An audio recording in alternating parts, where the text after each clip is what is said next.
আসসালামু আলাইকুম। দূরের কিংবা কাছের যে যেখান থেকে দেখছেন, আশা করছি আল্লাহর রহমতে সবাই সুস্থ আছেন, ভালো আছেন।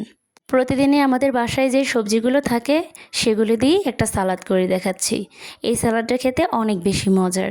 তবে কিভাবে পারফেক্টভাবে এরকম ক্রিমি একটা সালাদ বানিয়ে নিতে পারবেন সেই সহজ রেসিপিটাই আপনাদের সাথে শেয়ার করেছি। আশা করছি আমার আজকের ভিডিওটা আপনাদের কাছে ভালো লাগবে। যদি ভালো লেগে থাকে তাহলে প্লিজ আমার চ্যানেলটা সাবস্ক্রাইব করে সাথেই থাকুন। চলুন রেসিপিটা শুরু করি। এর জন্য আমি একটা শসা, অর্ধেক গাজর, একটা কাঁচামরিচ, ছোট সাইজের 2টা পেঁয়াজ আর একটা টমেটো নিয়ে নিয়েছি। এই সবগুলো কুচি করে নিব।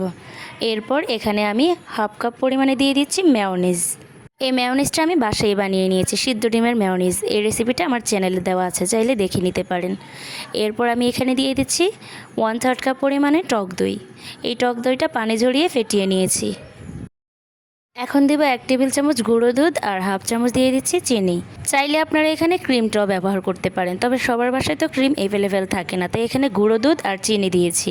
সামান্য পরিমাণে দিচ্ছি লবণ আর সামান্য পরিমাণে দিয়ে দিচ্ছি গোলমরিচের গুঁড়ো। এখন এই সব কিছু ভালো করে মিশিয়ে নিতে হবে। টক দইটা মেয়োনিজের সাথে ভালো করে মিশিয়ে নেবেন। এতে করে যখন সালাদ কুচিটা এর মধ্যে দেওয়া হবে তাহলে আর টক দইটা ফেটে যাবে না বা দানাদার দেখা যাবে না। অবশ্যই কিন্তু টক দইটা ভালো করে ফেটিয়ে নেবেন আর পানি ঝরিয়ে রাখবেন, তাহলে আর দানাদার থাকবে না। এই সবগুলো মিশ্রণ আমি ভালো করে মিশিয়ে নিয়েছি আর দেখেই বুঝতে পারছেন টেক্সচারটা কত সুন্দর এসেছে আর ক্রিমি হয়েছে। এই সালাদটার জন্য কিন্তু এই সসটাই মেইন। এই সসটা আপনি যত ভালো করে বানিয়ে নেবেন আপনার সালাদটা খেতে তত বেশি মজা লাগবে আর তত বেশি ভালো লাগবে খেতে। এখন দিয়ে দিব শসা কুচি, গাজর কুচি, টমেটো কুচি আর পেঁয়াজ আর কাঁচামরিচ কুচি।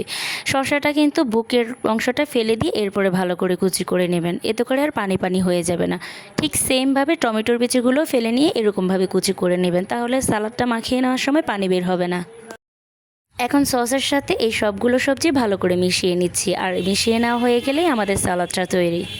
কম বেশি কিন্তু সবাই আমরা সালাদটা অনেক বেশি পছন্দ করি, তবে একটু ডিফারেন্টভাবে বানালে আরও বেশি ভালো লাগে খেতে। এই সালাদটা কিন্তু খেতে অনেক বেশি মজার। বাসায় একবার হলেও রেসিপিটা ফলো করে এই সালাদটা বানিয়ে দেখবেন, ছোট বড় সবাই অনেক বেশি পছন্দ করবে। যারা ডায়েট করেন তারা কিন্তু চাইলে এই সালাদটা রাখতে পারেন, খুব বেশি মজা লাগবে খেতে। আমি চেষ্টা করেছি খুব সহজভাবে আপনাদের সাথে এই সালাদের রেসিপিটা শেয়ার করতে। আশা করছি আপনাদের কাছে ভালো লেগেছে। যদি আপনাদের কাছে ভালো লেগে থাকে তাহলে অবশ্যই লাইক কমেন্ট করে দিবেন, আর হ্যাঁ, শেয়ার করে দিবেন আপনাদের ফ্রেন্ডস অ্যান্ড ফ্যামিলিদের মধ্যে।